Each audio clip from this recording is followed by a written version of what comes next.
दोस्तों 6 साल से हम डिफेंस न्यूज कवर कर रहे हैं और इस न्यूज पर कई वीडियो बना चुके हैं, लेकिन फाइनली अब भारत सरकार और भारतीय वायुसेना इस पर एक्शन लेती हुई दिखाई दे रही है और लिटरली दशकों का इंतजार अब खत्म हो रहा है। दरअसल भारत की वायुसेना यानी इंडियन एयरफोर्स ने एक ऐसा बड़ा प्रस्ताव सरकार को भेजा है जो अगर मंजूर हो गया तो आने वाले दशकों तक भारत की ताकत कई गुना बढ़ जाएगी। दरअसल वायुसेना ने रक्षा मंत्रालय को 114 मेड इन इंडिया राफेल लड़ाकू विमान खरीदने का प्रस्ताव दिया है। इस डील की कीमत लगभग 2 लाख करोड़ रुपए यानी करीब 23.8 बिलियन डॉलर आंकी जा रही है। अगर ये सौदा मंजूर होता है तो ये भारत के इतिहास का सबसे बड़ा रक्षा सौदा होगा और भारत दुनिया का सबसे बड़ा राफेल ऑपरेटर भी बन जाएगा फ्रांस के बाद। अब सवाल यह है कि आखिर वायुसेना ने राफेल पर ही भरोसा क्यों जताया और क्या यह सौदा अमेरिका के लिए बड़ा झटका होगा, क्योंकि खुद डोनाल्ड ट्रंप F-35 को भारत को देने के लिए इच्छुक नजर आए थे। साथ ही रूस के लिए भी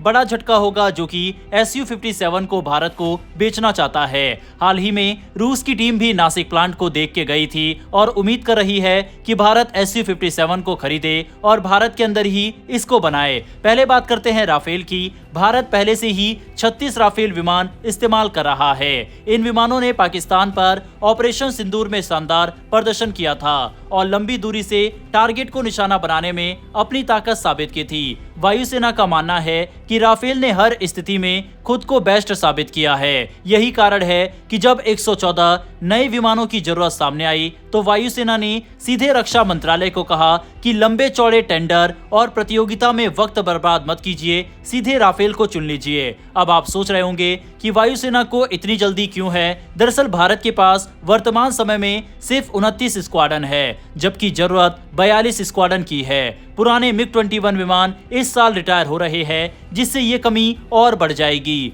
ऐसे में वायुसेना के पास आधुनिक और भरोसेमंद विमानों की संख्या बढ़ाना बेहद जरूरी है।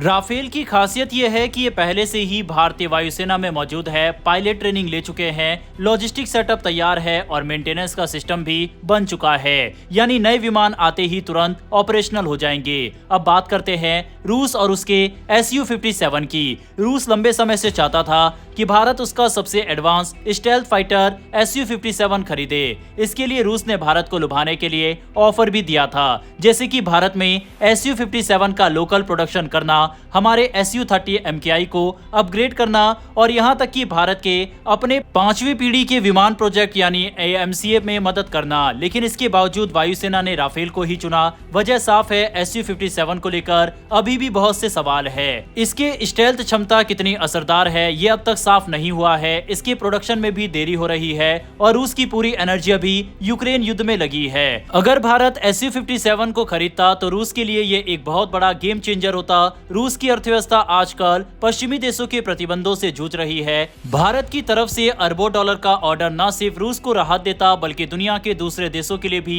यह एक तरह की गारंटी होती कि अगर भारत ने Su-57 लिया तो ये भरोसेमंद विमान है, खासकर उन देशों के लिए जिन्हें अमेरिकी F-35 नहीं मिल सकता।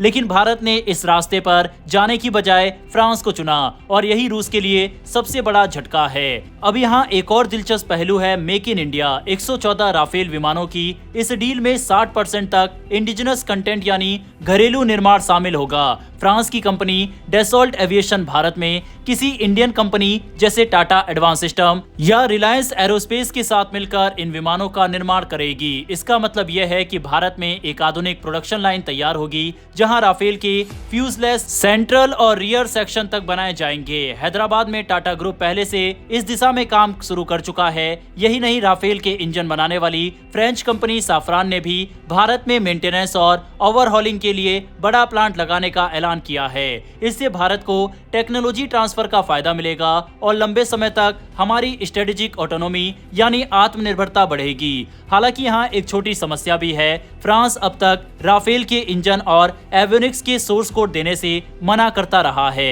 भारत चाहता है कि उसे सोर्स कोड मिले ताकि अपने स्वदेशी हथियार और मिसाइल सिस्टम को सीधे राफेल में इंटीग्रेट कर सके।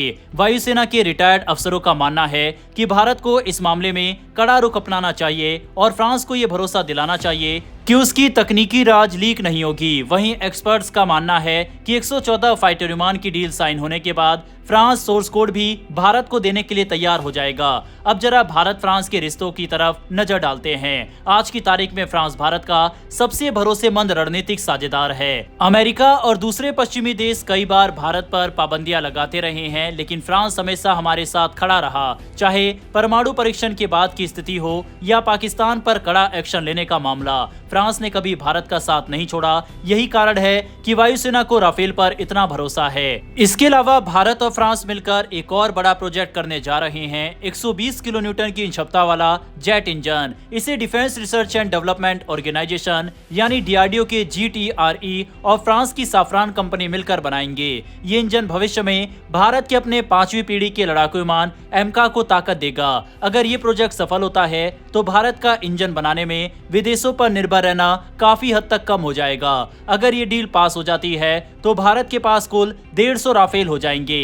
ये न सिर्फ हमारी वायुसेना को और ताकतवर बनाएगा, बल्कि नौसेना के पास भी 26 राफेल मरीन होंगे। यानी इंटरऑपरेबिलिटी यानी दोनों सेनाओं के बीच तालमेल बहुत आसान हो जाएगा।